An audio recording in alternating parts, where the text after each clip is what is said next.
I'm sure people have told you to make sure you have something to fall back on. Make sure you got something to fall back on, honey. But I never understood that concept, having something to fall back on. If I'm going to fall, I don't want to fall back on anything except my faith. I want to fall forward.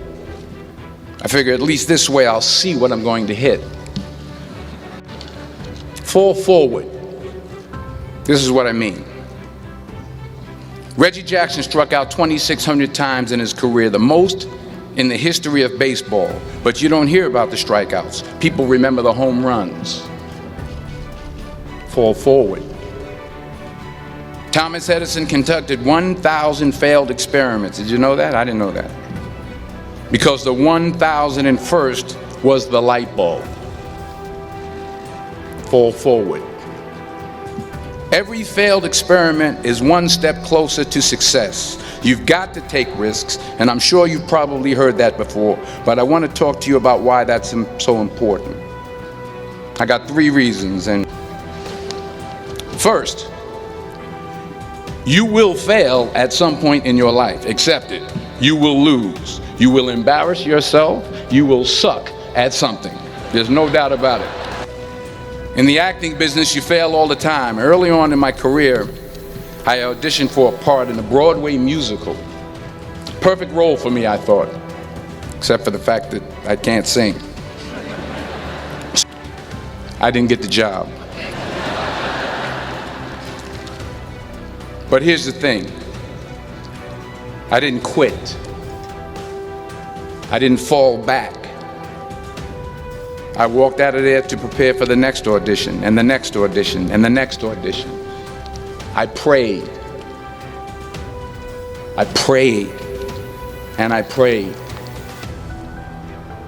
But I continued to fail, and fail, and fail. But it didn't matter, because you know what? There's an old saying, you hang around the barbershop long enough, sooner or later you're going to get a haircut. So you will catch a break, and I did catch a break. Last year, I did a play called Fences on Broadway. Won the Tony Award. But here's the kicker. It was at the Court Theater. It was at the same theater that I failed that first audition 30 years prior. Here's my second point about failure. If you don't fail, you're not even trying. I'll say it again. If you don't fail, you're not even trying. My wife told me this great expression. To get something you never had, you have to do something you never did. Les Brown's a motivational speaker. He made an analogy about this. He says, imagine you're on your deathbed, and standing around your deathbed are the ghosts representing your unfulfilled potential. The ghost of the ideas you never acted on. The ghost of the talents you didn't use. And they're standing around your bed, angry, disappointed, and upset. They say, we came to you because you could have brought us to life, they say. And now we have to go to the grave together. So I ask you today, how many ghosts are going to be around your bed when your time comes? So you got to get out there.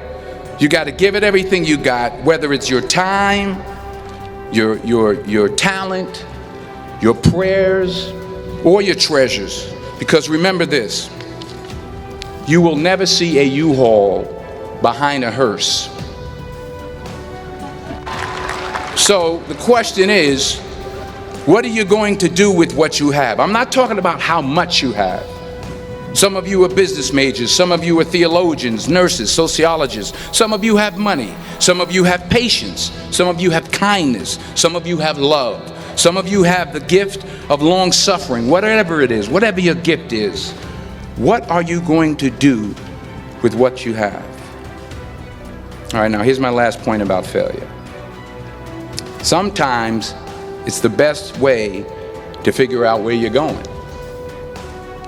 Your life will never be a straight path. I began at Fordham University as a pre-med student. I took a course called cardiac morphosis. I still can't say it. It's cardiac Cardiac morphogenesis. I couldn't read it, I couldn't say it, I sure couldn't pass it. So then I decided to go into pre-law, then journalism.